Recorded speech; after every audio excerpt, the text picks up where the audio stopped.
Hello friends, मैं इंद्रजीत आपके अपने यूट्यूब चैनल एग्ज़ाम द्वार में आप सभी का स्वागत करता हूं।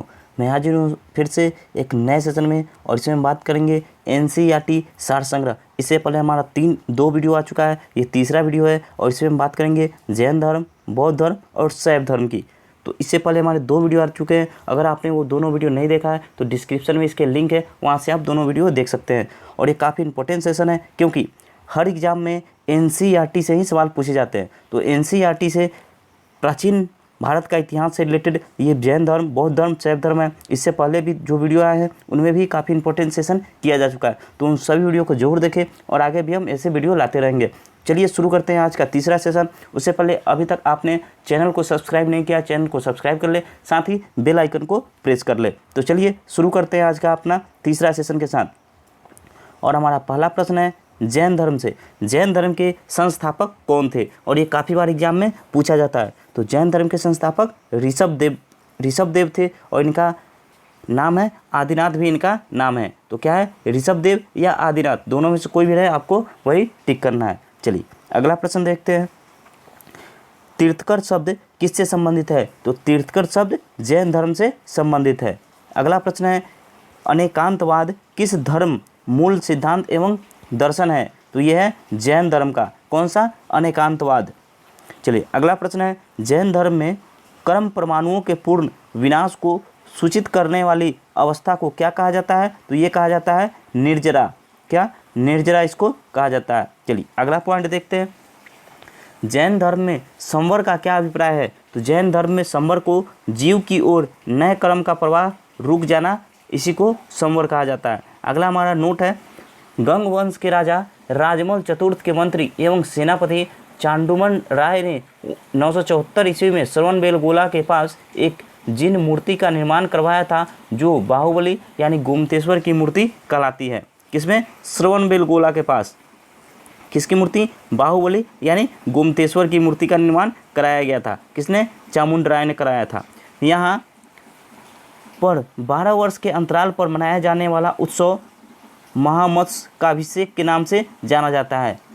कौन सा? महामस्तकाभिषेक के नाम से जाना जाता है। चलिए कहाँ पे कराया गया था? तो श्रवणबेलगोला में गोमतेश्वर की मूर्ति की स्थापना 974 ईस्वी में कराया गया था। और किसके द्वारा? तो चामुंड राय के द्वारा। चलिए आगे चलते हैं।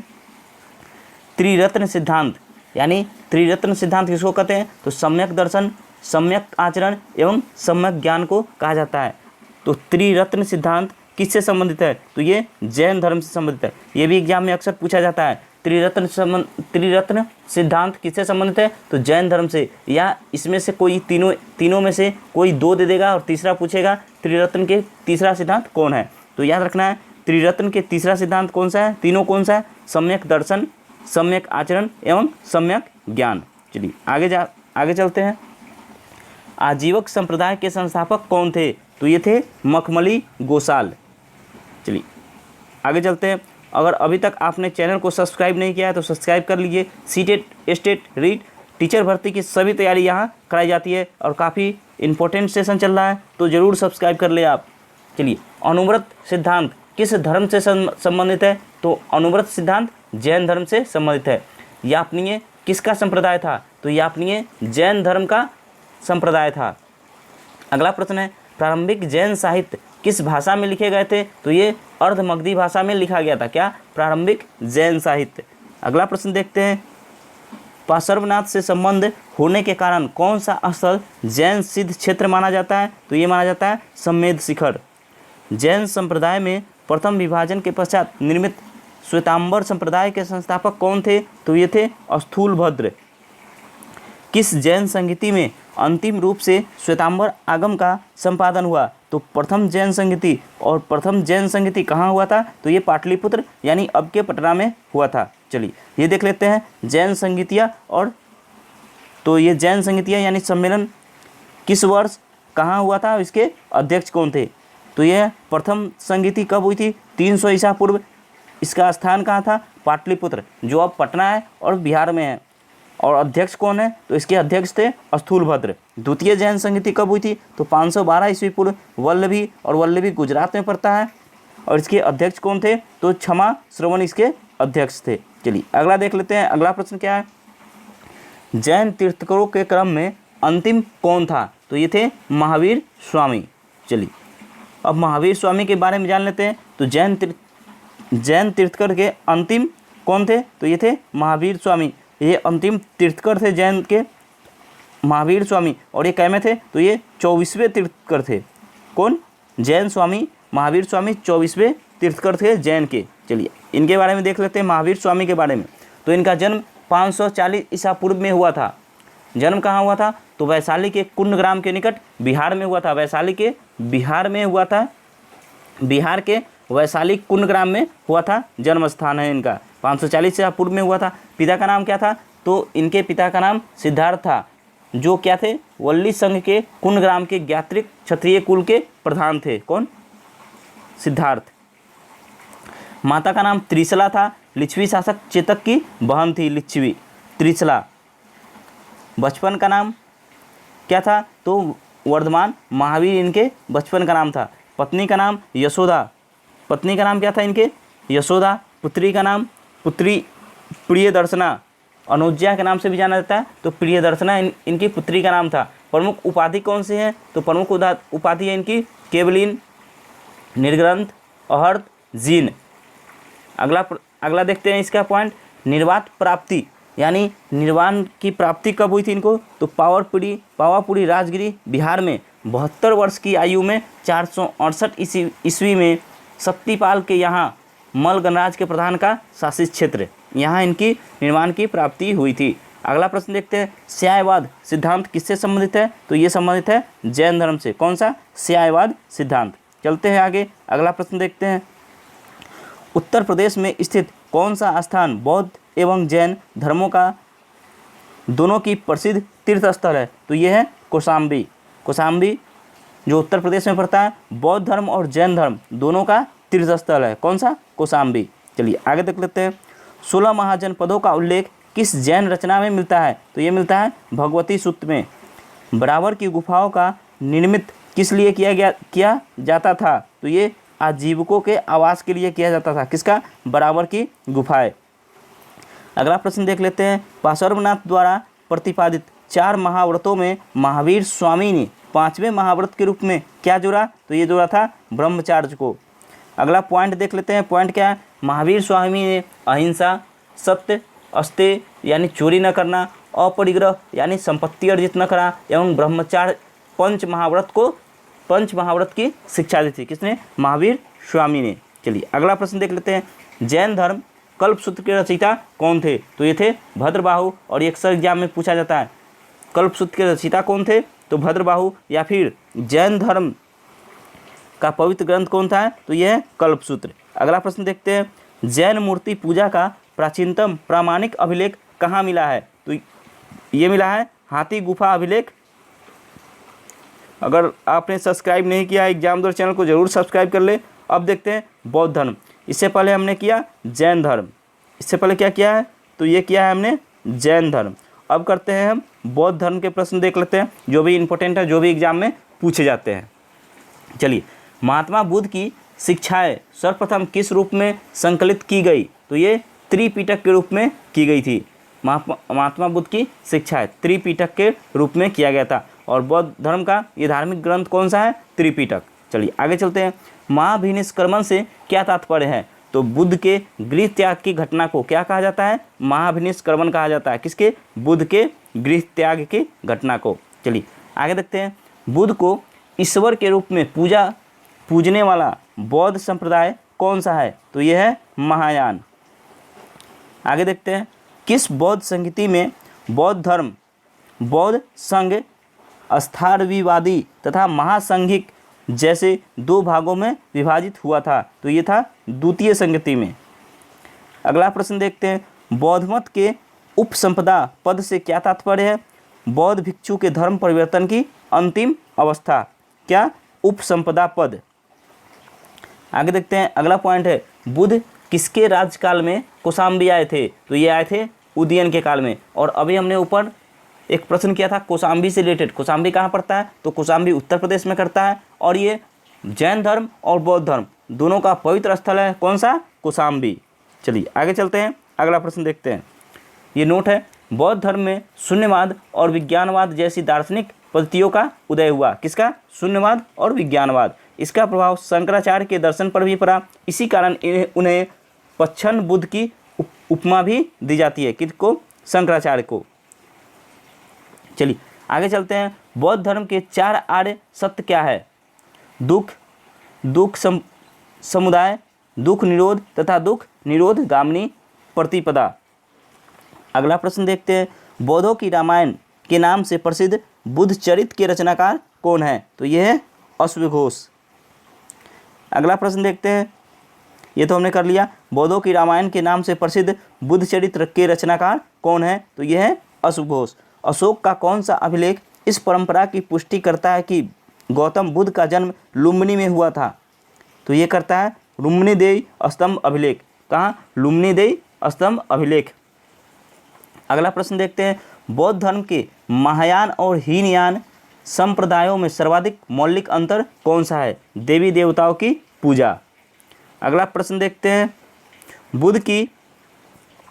बुद्ध की सर्वाधिक मूर्तियों का निर्माण गांधार शैली में हुआ है। बुद्ध की प्रथम प्रतिमा मथुरा कला शैली के अंतर्गत बनाई गई थी। यानी कि बुद्ध की जो बहुत सारी मूर्तियाँ हैं वो किस शैली में है? तो गांधार शैली में। लेकिन बुद्ध की प्रथम प्रतिमा किस शैली में बनाई गई थी? तो मथुरा कला शैली में बनाई गई थी। भारतीय कला में बुद्ध के जीवन की किस घटना का चित्रण मृग सहित चक्र द्वारा दिखाया गया है? तो ये प्रथम उपदेश को दिखाया गया है। बोध गया के महाबोधि मंदिर का संबंध गौतम बुद्ध के जीवन की किस महत्वपूर्ण घटना से है? तो ये यहीं पर इनको ज्ञान की प्राप्ति हुई थी। यानी गौतम बुद्ध को ज्ञान प्राप्ति यहीं से हुआ था। चलिए आगे चलते हैं। बुद्ध के उपदेश किससे संबंधित है? तो ये आचरण की शुद्धता एवं पवित्रता से संबंधित है। क्या? बुद्ध के उपदेश। अब है बौद्ध धर्म के वास्तविक संस्थापक महात्मा बुद्ध। इन बौद्ध धर्म के संस्थापक कौन है? तो यह है महात्मा बुद्ध। और इनके बारे में अब जान लेते हैं। जैसे हमने जैन धर्म के बारे में जाना था, महावीर स्वामी के बारे में जाना था, तो अब हम बौद्ध धर्म यानी महात्मा बुद्ध के बारे में जानते हैं। महात्मा बुद्ध का जन्म कहाँ हुआ था?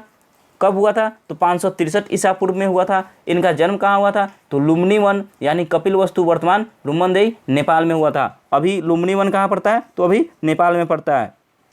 चलिए, इनके पिता का नाम शुद्धोधन था, जो शाक्यों के राज्य कपिलवस्तु के शासक थे। कौन? गौतम बुद्ध के पिता शुद्धोधन। इनके माता का नाम महामाया देवी था, जो कोलई गणराज की थी। बचपन का नाम इनके सिद्धार्थ था। पालन पोषण विमाता प्रजापति गौतमी ने किया था। इनका गौतम बुद्ध का पालन पोषण किसने किया था? प्रजापति गौतमी ने। गौतम बुद्ध के पत्नी का नाम यशोधरा था। इनके पुत्र का नाम राहुल था। सारथी चन्ना, घोड़ा का नाम कंथक था। ज्ञान प्राप्ति स्थल गया यानी बोध गया बिहार, निरंजना नदी के तट पर। कौन सी नदी है? निरंजना नदी।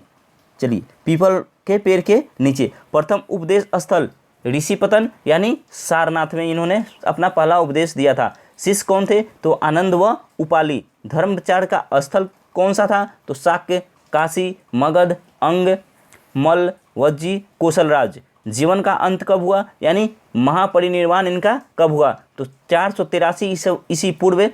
आयु 80 वर्ष की आयु में। दिन वैशाख पूर्णिमा के दिन। स्थल कुशीनगर उत्तर प्रदेश में इनके जीवन का अंत हो गया। चलिए आगे के प्रश्न देख लेते हैं। अगला प्रश्न क्या है? बुद्ध के जीवन काल में ही कौन संघ प्रमुख बनना चाहता था? तो ये चाहता था देवदत्त। भारत में मूर्ति पूजा की नींव बौद्ध धर्म ने रखी तथा सर्वप्रथम बुद्ध की प्रतिमाओं का पूजन किया गया। अगला प्रश्न देखते हैं। नालंदा विश्वविद्यालय की स्थापना किस काल में हुई थी? तो ये हुई थी गुप्त काल में। और ये अक्सर एग्जाम में पूछा जाता है, नालंदा विश्वविद्यालय की स्थापना किस काल में हुई थी? तो ये कब हुई थी? गुप्त काल में।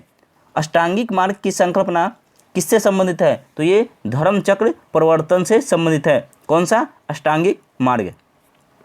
बौद्ध संघ में भिक्षुणी के रूप में स्त्रियों के प्रवेश की अनुमति बुद्ध द्वारा कहाँ दी गई? तो ये वैशाली में दिया गया था। चलिए अब देख लेते हैं बौद्ध संगीतियाँ। कितनी बौद्ध संगीतियाँ थी? तो 4 बौद्ध संगीतियाँ हुई थी। उन चारों का देख लेते हैं। कब हुआ था, कहाँ पर हुआ था, उसके अध्यक्ष कौन थे और उस समय वहाँ का शासक कौन था, इन सभी को देख लेते हैं। तो कितनी बौद्ध संगीतियाँ हुई थी? 4 संगीतियाँ हुई थी। ये आपसे अक्सर एग्जाम में पूछा जाता है, कितनी बौद्ध संगीतियाँ हुई थी? तो 4। चलिए क्रम से देख लेते हैं। तो पहला बौद्ध संगीति 483 ईस्वी पूर्व में हुआ था और यह स्थान कहाँ हुआ था? तो राजगृह में हुआ था। अध्यक्ष कौन थे? महाकश्यप इसके अध्यक्ष थे और उस समय वहाँ का शासक कौन था? तो अजातशत्रु शासक था। चलिए, द्वितीय बौद्ध संगीति कहाँ हुआ था? 383 ईसा पूर्व में वैशाली में हुआ था और अध्यक्ष कौन थे? साबक मीर उसके अध्यक्ष थे और कालाशोक उस समय शासक था वहाँ का। तृतीय बौद्ध संगीति 250 ईसा पूर्व में पाटलिपुत्र में हुआ था। मोगलीपुत्र तिस इसके अध्यक्ष थे और उस समय शासक कौन था? तो अशोक वहाँ का शासक था। चतुर्थ बौद्ध संगीति 98 ईसा पूर्व में कुंडलवन वसुमित्र के अध्यक्ष में हुआ था और कनिष्ठ उस समय शासक था। चलिए, अब चलते हैं अगले प्रश्न की तरफ। अगला प्रश्न है हमारा, नागार्जुन किस बौद्ध संप्रदाय के थे? तो ये थे माध्यमिक संप्रदाय के। विश्व का सबसे ऊंचा विश्व शांति स्तूप बिहार में कहाँ स्थित है? तो ये राजगीर में स्थित है। कौन सा? विश्व शांति स्तूप, विश्व का सबसे ऊंचा है ये विश्व शांति स्तूप, राजगीर में स्थित है। और राजगीर कहाँ पड़ता है? तो ये पड़ता है बिहार में, राजगीर बिहार में पड़ता है। चलिए आगे देखते हैं। अगला प्रश्न है, बुद्ध की 80 फुट ऊंची प्रतिमा जो बोध गया में स्थित है किसके द्वारा निर्मित की गई है? तो ये जापानियों के द्वारा बनाया गया है। एशिया के ज्योतिपुंज लाइट ऑफ एशिया के नाम से किसे जाना जाता है? तो ये गौतम बुद्ध को जाना जाता है। ये भी काफ़ी इंपॉर्टेंट प्रश्न है और ये अक्सर एग्जाम में पूछा जाता है। एशिया के ज्योतिपुंज यानी लाइट ऑफ एशिया के नाम से किसे जाना जाता है? ये अक्सर एग्जाम में पूछा जाता है, तो गौतम बुद्ध को। शून्यता के सिद्धांत का सर्वप्रथम प्रतिपादन करने वाला बौद्ध दार्शनिक कौन था? तो ये थे नागार्जुन। नौ नालंदा महाविहार किसके लिए विख्यात है? तो ये पाली अनुसंधान संस्थान के लिए प्रसिद्ध है। अगला प्रश्न देखते हैं, बौद्ध तथा जैन दोनों ही धर्म किस मत में विश्वास रखते थे? तो कर्म तथा पुनर्जन्म के सिद्धांत में ये दोनों ही अपना विश्वास रखते थे। कौन था? बौद्ध धर्म एवं जैन धर्म। किसमें? कर्म में तथा पुनर्जन्म के सिद्धांत में। चलिए अगला प्रश्न देखते हैं, गौतम बुद्ध को एक देवता का स्थान किस राजा के शासनकाल में प्राप्त हुआ था? तो ये कनिष्ठ के शासनकाल में प्राप्त हुआ था। अगला प्रश्न देखते हैं, बुद्ध की खड़ी प्रतिमा किस काल में बनाई गई? तो ये कुषाण काल में बनाई गई थी। अगला प्रश्न है, प्रथम शताब्दी ईस्वी में किस भारतीय बौद्ध भिक्षुक को चीन भेजा गया? तो ये नागार्जुन को भेजा गया था। अब देख लेते हैं अगला प्रश्न, त्रिपिटक कौन कौन से हैं? नाम, स्वरूप और विषय क्या क्या है, इन सभी के बारे में जान लेते हैं। त्रिपिटक, शुद्ध पिटक, त्रिपिटक का 3 अंग है। एक है शुद्ध पिटक, यानी इसका स्वरूप क्या है? पिटकों में बृहत्तम, ये सबसे बड़ा है। कौन? शुद्ध पिटक। बुद्ध के उपदेशों व संदेशों का संकलन है इसमें। किसमें? शुद्ध पिटक में। विनय पिटक है, विवेटों में लघुतम, ये सबसे छोटा है। कौन सा? शुद्ध पिटक सबसे बड़ा है, विनय पिटक सबसे छोटा है और अभिधम पिटक ये मध्यम साइज का है। तो विनय पिटक लघु है, सबसे छोटा है और इसमें क्या है? तो बौद्ध धर्म के आचार विचार व नियम निषेध का संकलन किया गया है। अब है अभिधम पिटक, पिटकों में मध्यम है और इसमें बुद्ध के आध्यात्मिक व दार्शनिक विचारों का संकलन किया गया है। किसमें? अभिधम पिटक में। चलते हैं अगले प्रश्न पे। अगला प्रश्न है हमारा, बुद्ध के जीवन पर किन 4 दृश्यों का अत्यधिक प्रभाव पड़ा? तो किन 4 का प्रभाव पड़ा था? वृद्ध व्यक्ति, बीमार व्यक्ति, मृतक तथा प्रशंसित सन्यासी का। मगध के किस राजा ने बुद्ध के निवास के लिए वेलुवन नामक महाविहार बनाया था? तो ये बिंबिसार ने बनाया था। संघ में प्रवेश करने वाली प्रथम महिला कौन थी? तो ये थी प्रजापति गौतमी। अगला प्रश्न देखते हैं, और इन्होंने बुद्ध की लालन पालन किया था, यानी पाल पोस कर बड़ा किया था गौतम बुद्ध को। कौन? प्रजापति गौतमी। आगे चलते हैं। अगला प्रश्न है, बुद्ध ने अपने जीवन की अंतिम वर्षा ऋतु कहाँ व्यतीत की? तो ये किया था इन्होंने वैशाली में। अगला प्रश्न देखते हैं, संसार अस्थिर तथा क्षणिक है, यह मान्यता बौद्ध धर्म से संबंधित है। अब बुद्ध के जीवन की घटनाएं और उनके प्रतीक, कौन कौन सी घटनाएं, उनके प्रतीक क्या है, इन सभी को देख लेते हैं, क्योंकि ये भी अक्सर एग्जाम में पूछे जाते हैं। तो घटना और प्रतीक दिया हुआ है। गर्भ की घटना यानी हाथी, जन्म की घटना कमल, निर्वाण की घटना पदचिन्ह, प्रथम प्रवचन चक्र, ज्ञान प्राप्ति यानी बोधि वृक्ष, बोधि वृक्ष के नीचे ज्ञान की प्राप्ति हुई थी इसलिए ज्ञान प्राप्ति बोधि वृक्ष, प्रथम प्रवचन यानी चक्र से उनका सिंबल दर्शाया गया था इसलिए प्रथम प्रवचन चक्र, यौवन, सार, स्मृति, शेर, मृत्यु, स्तूप और गृहत्याग घोड़ा। तो ये उनके जीवन की घटनाएं हैं और उनके प्रतीक दिया गया है। अब है गांधार कला में बुद्ध को प्रतिबिंबित किया गया किससे? ग्रीक रोमन शैली में। अगला प्रश्न देखते हैं। अगला प्रश्न है हमारा, उपोषित का आचरण कौन करते थे? तो ये करते थे बौद्ध भिक्षु। महायान बौद्ध धर्म में बोधिसत्व और लोकितेश्वर को किस अन्य नाम से जानते हैं? तो ये पद्म पानी के नाम से जानते हैं। भारत का सबसे बड़ा बौद्ध मठ कहाँ स्थित है? तो ये सिक्किम में स्थित है। बौद्ध शब्दावली में धर्म चक्र प्रवर्तन से क्या निर्देशित होता है? तो बुद्ध का प्रथम उपदेश। चलिए आगे देखते हैं। अगला प्रश्न है, ब्रजयान बौद्ध धर्म में बुद्ध की संगनी को कहा जाता था क्या? तारा। बौद्ध धर्म की किस शाखा में अनात्म सिद्धांत एवं पदुगल को मान्यता दी गई? तो ये स्वास्तिक को दिया गया था। महासांघिकों के अनुसार जीव किससे निर्मित है? तो ये नौ धर्म से निर्मित है। अगला प्रश्न है, बौद्ध धर्म के त्रिरत्नों क्या में शामिल है? बुद्ध, धर्म और संघ। बौद्ध दर्शन के अनुसार कारण एवं कार्य के सिद्धांत को किस प्रकार जाना जाता है? तो यह है प्रतीत्यो समादवाद के नाम से जाना जाता है। अब देखते हैं अगला प्रश्न है। अगला प्रश्न हमारा शुरू होता है शैव एवं भागवत धर्म से। ये तीसरा, आज का ये तीसरा टॉपिक है। कौन सा? शैव एवं भागवत धर्म। चलिए देखते हैं इससे जो प्रश्न बन पाते हैं वो कौन कौन से है। नयनार कौन थे? तो ये थे शैव उपासक। कौन? नयनार शैव उपासक थे। मतम्यूर से क्या तात्पर्य है? तो प्राचीन भारत में एक शैव संप्रदाय है। क्या से? मतम्यूर। अगला प्रश्न देखते हैं, त्रिमूर्ति तथा अर्धनारीश्वर की पूजा किस काल में प्रारंभ हुई थी? तो ये हुई थी गुप्त काल में। अगला प्रश्न देखते हैं, मेगास्थनीज ने भगवान शिव को कौन सी संज्ञा दी थी? तो ये डायनोसिस की संज्ञा दी थी। मेगास्थनीज ने किसको? भगवान शिव को। जैन धर्म उत्तराध्ययन सूत्र में वासुदेव का संबंध किस जैन तीर्थकर से बताया गया है? तो ये बताया गया है अरिस्टिनेमी से। अगला देखते हैं, लिंग पूजा का प्रथम स्पष्ट उल्लेख किस पुराण में मिलता है? तो ये मिलता है मत्स्य पुराण में। अब देख लेते हैं अगला एक नोट है, अर्थवेद एवं श्वेतांबर उपनिषद में शिव का एक नाम महादेव मिलता है। शिव की प्राचीनतम मूर्ति यानी पहली शताब्दी ईस्वी की मद्रास के निकट रेणुगुंटा में सिद्ध गुंडीवलम लिंग के रूप में प्राप्त हुई है। चलिए आगे देखते हैं। अगला प्रश्न है हमारा, अर्धनारीश्वर मूर्ति में आधे शिव तथा आधी पार्वती किसके प्रतीक है? देव और उसकी शक्ति के योग का प्रतीक है। क्या? आधे शिव और आधी पार्वती की मूर्ति। दक्षिण भारत में शैव आंदोलन में किसकी प्रमुख भूमिका थी? तो ये थी नयनार संतों की। नयनार संतों की संख्या कितनी थी? ये टोटल नयनार संतों की संख्या थी 63। अगला प्रश्न देखते हैं, एक संप्रदाय के रूप में शैव धर्म का प्रारंभ किस काल में हुआ? तो ये शुंग सातवाहन काल में हुआ था। अब है प्रमुख दर्शन व प्रतिपादक। सांख्य दर्शन का आधार क्या है? तो सांख्य सूत्र। और इसके प्रतिपादक कौन थे? तो कपिल मुनि। न्याय दर्शन के आधार ग्रंथ क्या है? न्याय सूत्र। और इसके प्रतिपादक कौन थे? अक्षपाद गौतम। योग दर्शन, तो योग सूत्र। और इसके प्रतिपादक थे पतंजलि। ये एग्जाम में पूछा जाता है, ये हमेशा पूछा जाता है पतंजलि। योग दर्शन के प्रतिपादक कौन थे? पतंजलि। चलिए आगे चलते हैं। वैश्विक दर्शन, वैश्विक सूत्र। और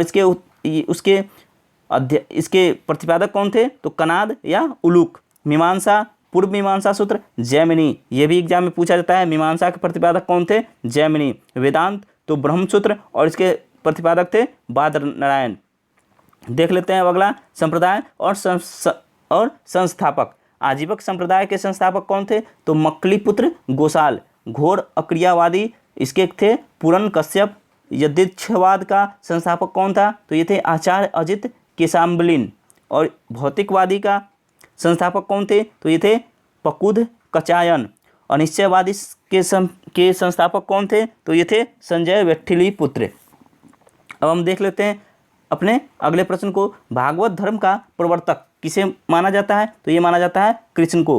किस धर्म में सर्वप्रथम देवकी के पुत्र कृष्ण का वर्णन किया गया है? तो ये किया गया है छांदोग्य उपनिषद में।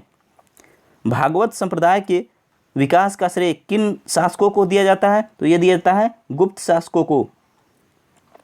अगला प्रश्न देखते हैं, हेलियोडोरस तक्षशिला का निवासी था तथा उसके बेसनगर अभिलेख से वासुदेव के संबंध में वर्णन मिलता है। कर्म का सिद्धांत किस दर्शन से संबंधित है? तो ये संबंधित है मीमांसा से। अगला प्रश्न है अवतारवाद का सर्वप्रथम उल्लेख किस ग्रंथ में मिलता है? तो ये मिलता है श्रीमद् भागवत गीता में। किसका? अवतारवाद का उल्लेख। श्रीमद् भागवत गीता में मोक्ष के साधन के रूप में धर्म, कर्म और भक्ति को समान महत्व दिया गया है। अगला प्रश्न है वह प्राचीन स्थल जहाँ 60,000 ऋषि मुनियों की सभा में संपूर्ण महाभारत कथा का वाचन किया गया था? तो ये था नैमिषारण्य यानी सीतापुर, उत्तर प्रदेश। सीतापुर कहाँ है? उत्तर प्रदेश में। अब है अगला प्रश्न, भागवत संप्रदायों में भक्ति के रूपों की संख्या कितनी थी? तो ये थी 9 यानी नवदा भक्ति। अगला प्रश्न देखते हैं मेगास्थनीज ने कृष्ण को किस नाम से उल्लेखित किया है? तो ये किया था हेराक्लीस के नाम से। अगला प्रश्न है दक्षिण भारत में वैष्णव मत का विस्तार किसने किया था? तो ये किया था अलवार संतों ने। अलवार संतों की संख्या कितनी मानी जाती है? तो ये थी 12। इन संतों में अंडाल नामक महिला संत का भी उल्लेख है जिन्हें दक्षिण की मीरा भी कहा जाता है। चलिए चलते हैं अगले टॉपिक पे, और हमारा ये अगला टॉपिक है 6ठी शताब्दी ईसा पूर्व की राजनीतिक दशा। इसको हम करेंगे नेक्स्ट वीडियो में यानी कल। और एक और टॉपिक है मौर्य साम्राज्य, इन दोनों को हम करेंगे कल। अगर आपने अभी तक चैनल को सब्सक्राइब नहीं किया तो चैनल को सब्सक्राइब कर ले। सब्सक्राइब के बगल में बेल आइकन है उसे भी प्रेस कर ले। साथ ही वीडियो को लाइक और शेयर कर दे। हम आपसे फिर मिलेंगे नेक्स्ट वीडियो में। तब तक के लिए जय हिंद, जय भारत।